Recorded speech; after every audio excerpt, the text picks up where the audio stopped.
তেহট্টে EVM বদলের অভিযোগ, DCRC থেকে ইভিএম বদলের অভিযোগ। তেহট্টের বেতাইয়ে ক্যাম্পে ত্রিপল ছেঁড়া, ত্রিপল কেটে ইভিএম বদলের অভিযোগ। কারাই অভিযোগ তুলছে, কি অভিযোগ আরো ডিটেল জানবো। সমীর রয়েছে আমার সঙ্গে। সমীর, এরপর তেহট্টের বেতাই পলিটেকনিক কলেজে করা হয়েছিল ডিসিআরসি সেন্টার এবং সেখানে ক্যান্ডেল খাটিয়ে এই ডিসিআরসি সেন্টার করা হয়েছিল।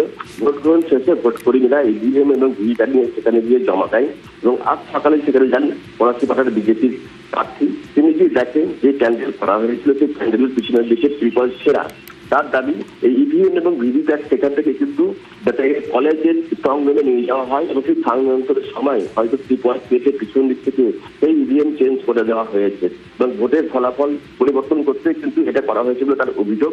যদিও জানা গিয়েছে গতকাল রাতে সেখানে ঝড় বৃষ্টি হয়েছিল এবং সেই ঝড় বৃষ্টির ফলে কিন্তু ত্রিপল ছেড়ে বলে অনুমান করা হচ্ছে, কিন্তু সে দাবি মঞ্চে ডাটা দল এই বিজেপি প্রার্থী তার দাবি কিন্তু পরিবর্তন করা হয়েছে এবং এর মধ্যে তৃণমূলের কাজকর্মী রয়েছে, কিন্তু এখনো পর্যন্ত তৃণমূলের পক্ষ থেকে এই বিষয়ে কোনো প্রতিক্রিয়া পাওয়া যায়নি।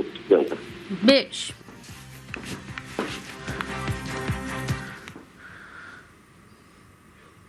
স্ট্রং রুমে বাড়তি সতর্ক কমিশন, স্ট্রং রুমে ওয়েবকাস্টিং এর সতর্ক কমিশন। সেন্ট থমাস স্কুলের স্ট্রং রুমে কড়া নজরদারি। প্রথম দফায় কিছু জায়গায় বন্ধ ছিল ওয়েবকাস্টিং। প্রথম দফা থেকে শিক্ষা নিয়ে সুষ্ঠু ওয়েবকাস্টিং এ জোর। স্ট্রং রুমের ভিতরে মোতায়েন কেন্দ্রীয় বাহিনী, বাইরে স্যান্ড বাংকার থেকেও নজরদারি আধা সেনার। স্ট্রং রুম চত্বরে টহল আধা সেনার। স্ট্রং রুমের বাইরে জায়ান্ট স্ক্রিনেও ফুটেজ।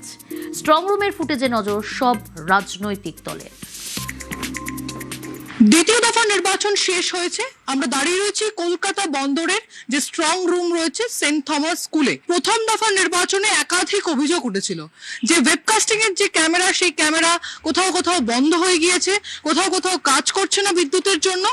ঠিক এইভাবেই কিন্তু ওয়েবকাস্টিং এর মাধ্যমে একেবারে 24 ঘন্টার যে ফুটেজ, সেই ফুটেজ আর্কাইভ হয়ে থাকছে।